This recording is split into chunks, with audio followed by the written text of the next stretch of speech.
Bonjour à tous, si vous vous retrouvez sur cette vidéo aujourd'hui, c'est peut-être que vous vous apprêtez à faire l'ascension du Kilimandjaro et que vous vous demandez encore qu'est-ce qu'il faut bien apporter comme équipement pour faire cette ascension. Vous êtes au bon endroit et on va voir ça ensemble tout de suite.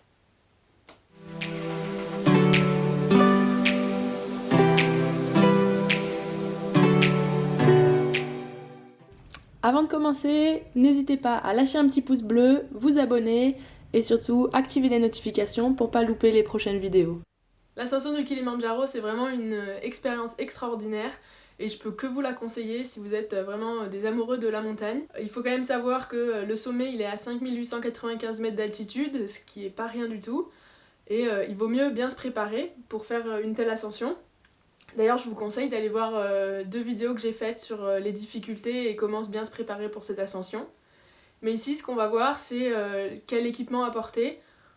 Suite à mon expérience, je vais vous faire une petite liste des équipements que j'ai apportés moi pour faire cette ascension et ce qui m'a semblé essentiel et vraiment très important à prendre. Donc on va voir ça ensemble. Malheureusement, j'ai pas toutes les affaires que j'avais pu prendre là-bas parce que certaines affaires m'avaient été prêtées, d'autres je les ai louées sur place et d'autres, en fait, je sais juste plus où je les ai mises.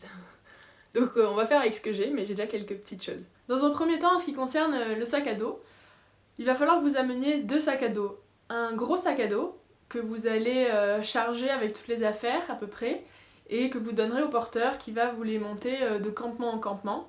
Sachez quand même que ce sac à dos ne doit pas faire plus de 15 kg parce que c'est les porteurs qui les portent. Donc il faut vraiment amener le strict nécessaire et à l'entrée en fait du parc, chaque sac est pesé pour pas qu'il fasse plus de 15 kg. Donc voilà, plus léger c'est, mieux c'est pour les porteurs. Et là-dedans, donc, vous mettrez toutes vos affaires que vous aurez besoin au campement. Donc pour ce gros sac à dos, moi je vous conseille un sac qui fait entre 40 et 60 kg. En fait, ça dépend de la durée de votre voyage. Si vous partez seulement pour le Kilimandjaro, pas besoin que ce soit trop gros. Moi, regardez, voilà, moi je suis partie avec un sac à dos il est de 60-70 litres. Et parce que je suis partie 3 mois, donc j'avais besoin d'un gros sac. Mais j'avais pu laisser à l'hôtel où j'étais une grande partie de mes affaires pour amener vraiment que le strict nécessaire dans ce sac pour les porteurs. Et ensuite, vous aurez besoin d'un second sac à dos qui sera plus petit et qui vous servira toute la journée. Donc voilà, vous mettrez la lunchbox, une petite veste s'il fait froid, vos appareils photo, etc. Vraiment de l'eau, vraiment le strict nécessaire. Et pour ça, vous aurez besoin d'un sac qui fait entre 15 et 30 litres. Voilà, il n'y a pas besoin de forcément plus. Moi, c'était un sac comme celui-ci qui fait 30 litres. C'est gros, hein. Mais voilà, comme je vous ai dit, comme je suis partie plusieurs mois, j'avais besoin de ces sacs à dos. Mais évidemment, il était absolument pas plein quand je suis partie faire le Kilimandjaro. Vous n'avez pas besoin de tant de choses. Pensez quand même à prendre des protections pour la pluie, vous savez, au cas où il pleuve pour ces sacs. Vous en trouverez facilement et si jamais on peut vous en louer de toute façon. Donc voilà, ça c'était pour les sacs à dos. Ensuite, en ce qui concerne le duvet, il faut prendre un bon duvet qui aille jusqu'à moins 10, moins 20 degrés parce qu'il peut faire vraiment très très froid la nuit. Et surtout, plus vous montez en altitude, plus il fait vraiment très très froid. Donc je vous conseille vraiment un très bon duvet. Moi je l'ai loué sur place, je vous expliquerai à la fin, mais vous avez la possibilité de louer pas mal de choses. Donc moi je l'ai loué sur place, il était bien, mais si j'avais eu de la place et si j'avais pu, je pense que j'en aurais pris un, même si ça coûte assez cher des très bons duvets, mais comme il fait vraiment froid, ça peut vraiment valoir le coup. En plus du duvet, moi j'avais pris un sac à viande pour ceux qui préfèrent louer, c'est toujours mieux niveau hygiène que d'être dans un duvet où plein de personnes ont dormi. C'est toujours bien un petit drap personnel. Vous avez aussi la possibilité de prendre un petit oreiller si jamais pour les plus douillets et même d'apporter un petit matelas. Moi en ce qui concerne les matelas dans la tente, c'était les petits matelas, vous savez, les petits matelas très fins de yoga. Donc si vous voulez quelque chose de plus confortable, il faut que vous ameniez votre propre petit matelas. Et après également voyez avec l'agence avec laquelle vous allez partir parce que selon les matelas que vous voulez, on peut vous amener d'autres matelas en fait. Donc à discuter avec l'agence. Petit conseil également, étant donné qu'il fait vraiment très froid la nuit, moi ce que je faisais c'est qu'on demandait aux cuisiniers de nous faire bouillir de l'eau chaude, de la mettre dans des gourdes et on s'en servait comme bouillotte dans la tente sous le duvet avec nous pour nous réchauffer pendant la nuit parce qu'il pouvait vraiment faire très froid. En ce qui concerne les chaussures, évidemment j'imagine que vous le savez, c'est une randonnée, vous allez marcher plusieurs jours d'affilée, donc il faut prendre des bonnes chaussures confortables avec lesquelles vous avez l'habitude de marcher si possible. Le mieux c'est de prendre des chaussures montantes pour votre cheville, mais voilà, moi j'avais pris des chaussures comme celle-ci, de randonnée assez classiques. Elles n'étaient pas montantes parce que ça me prenait trop de place dans mon sac, je vous avoue, mais elles ont été super bien résistantes et hyper confortables, j'avais l'habitude de marcher avec, donc ça c'est super. Vous avez quand même la possibilité d'en louer sur place, mais voilà, encore une fois, on sait jamais, avec des chaussures déjà utilisées et qu'on connaît pas, on peut avoir des ampoules, et comme on marche quand même entre 5 et 8 jours avec ces chaussures, mieux vaut être sûr que ça nous aille. Donc ça c'est pour la journée, et ensuite il vous faudra une seconde paire de chaussures le soir. Moi j'avais pris des baskets, bon, c'était pas celle-ci, mais c'était des petites baskets légères, qui permettait le soir voilà, d'être vraiment très à l'aise et en même temps de rester au chaud. Pour ceux qui veulent, vous avez aussi la possibilité de prendre des claquettes. Moi je vous conseille pas des tongs parce qu'il faut quand même pouvoir mettre des chaussettes parce qu'il fait très froid le soir et quand on a froid aux pieds c'est quand même pas forcément très agréable, donc une petite paire de baskets ou alors des claquettes où on peut mettre les chaussettes, c'est très bien pour le Kilimandjaro.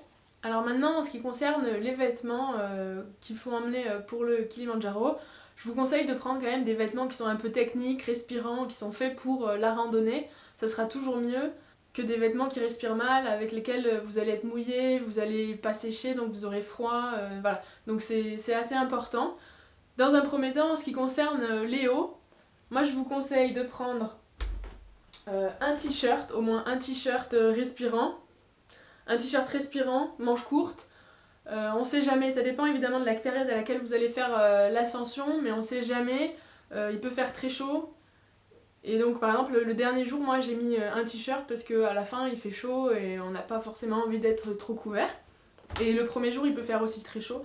Moi j'ai pas eu de chance, il a plu le premier jour, donc on avait le t-shirt et un kawaii. Mais sinon j'avais quand même ce t-shirt. Ensuite, il faut prendre un ou deux t-shirts manches longues, respirants encore une fois. Moi c'est ce que j'ai mis le plus honnêtement. J'en avais pris deux, il y en avait un que je gardais pour dormir et un que je mettais quasiment tous les jours. Et c'est vraiment très agréable parce que ça permet de pas avoir trop froid et en même temps de respirer. Et quand on fait de l'activité quand même on a un petit peu chaud, donc c'était vraiment parfait. Donc j'en avais pris deux, un pour dormir et un pour marcher. Ensuite j'avais pris une ou deux polaires, des polaires manches longues. À partir du moment où il fait un peu plus froid dans les derniers jours et pour l'ascension, c'est très important d'avoir une polaire. Et également je crois que j'en avais pris deux parce qu'il y en avait une que je gardais pour la nuit. Comme il fait froid, dormir avec une polaire c'était vraiment bien parce que j'avais pas pensé à prendre des pyjamas, donc je dormais avec mes affaires. Donc polaire c'est très important. Ensuite pour le soir, au début, quand il faisait froid mais qu'il faisait pas non plus trop froid, et pour une bonne partie de l'ascension, quand il faisait très froid, j'avais une petite doudoune en plume. C'était juste parfait d'avoir une petite doudoune en plume comme ça. Ça permettait de garder la chaleur.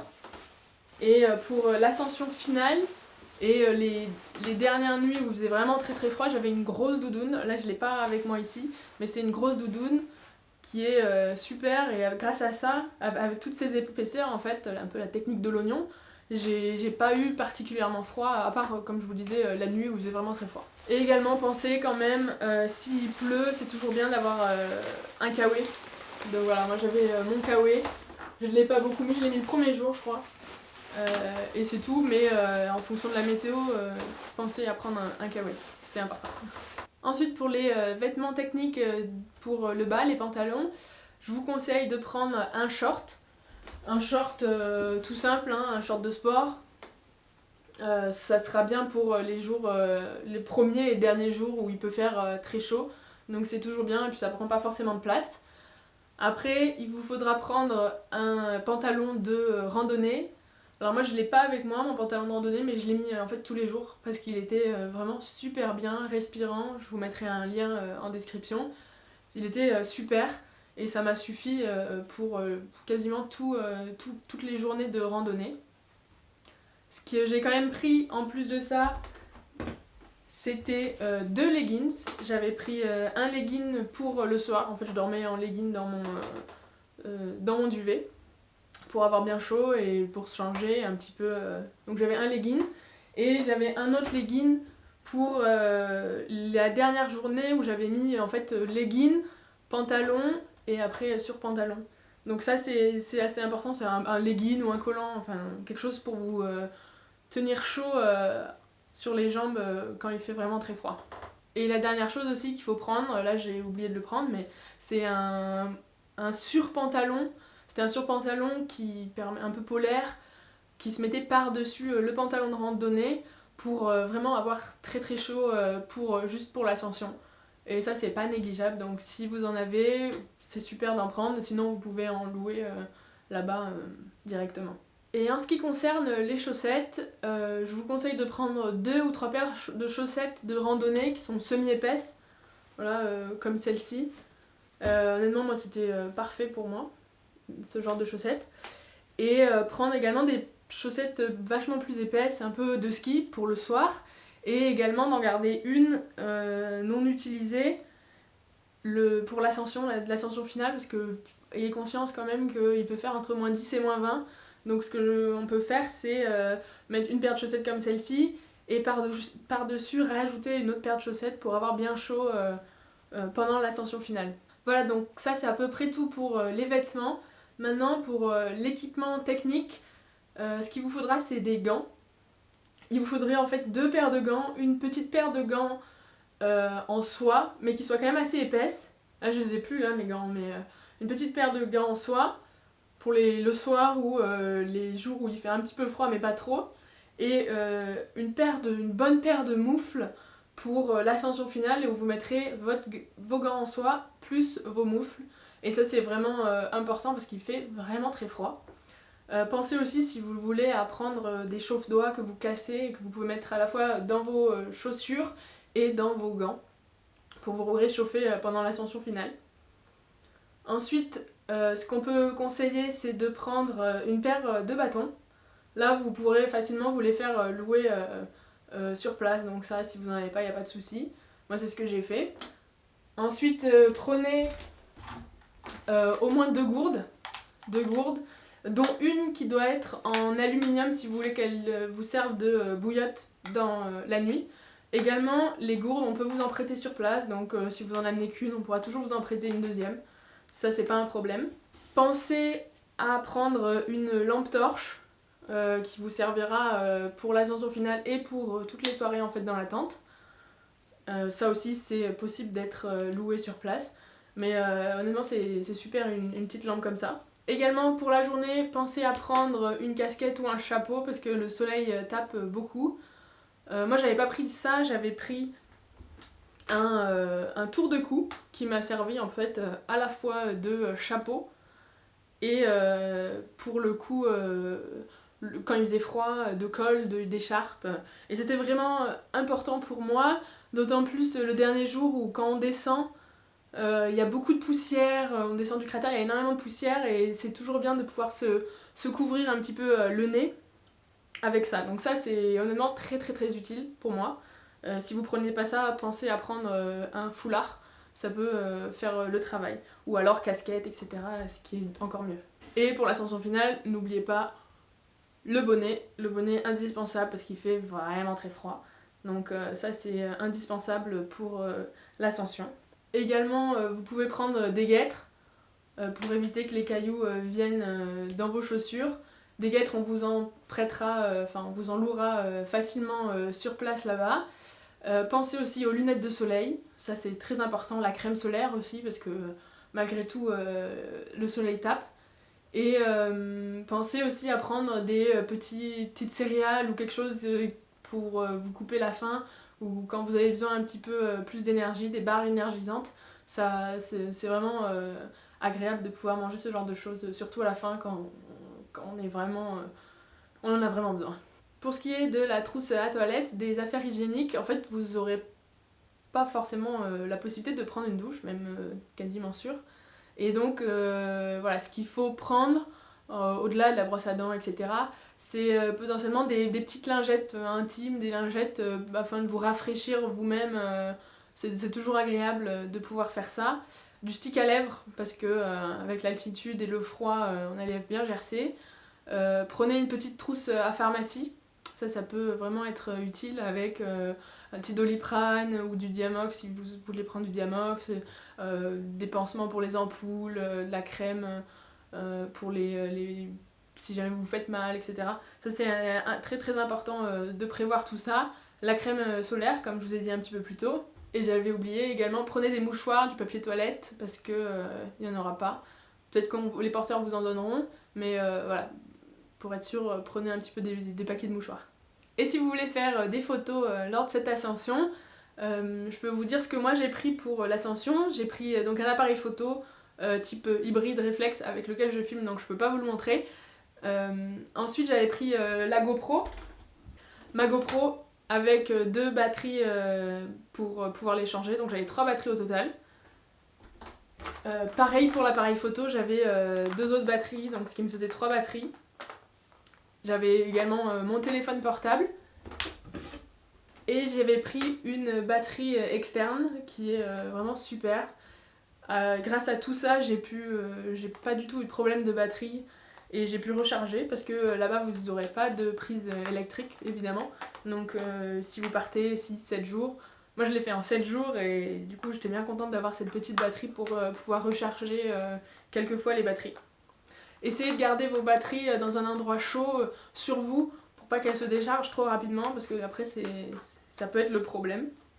Mais sinon, avec tout ça, normalement il n'y a aucun souci, vous aurez assez de quoi filmer ou prendre des photos.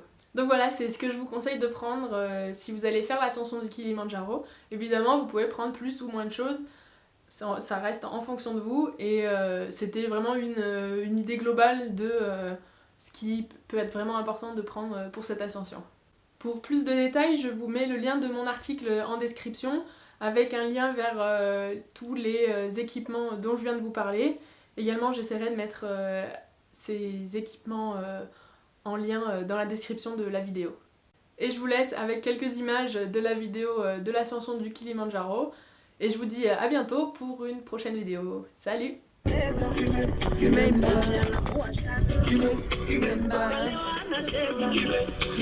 quand même cool d'avoir un breakfast avec les neiges du Kilimandjaro.